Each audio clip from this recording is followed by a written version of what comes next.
In this video, you'll learn how to disable end-to-end encryption on the Messenger app using your iPhone.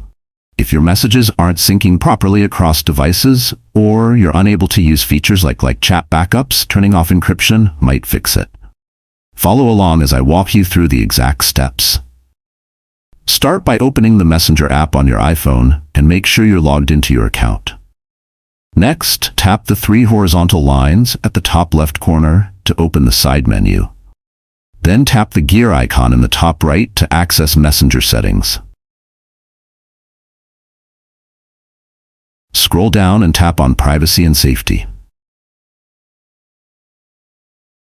Now tap on End-to-End Encrypted Chats under the Security section. You'll see a list of your encrypted conversations. Select the chat you want to change. Once you're in the chat, tap the person's name at the top to open the chat settings. Scroll down and look for the option that says End Encryption or Turn Off Encryption. Tap it and confirm when asked.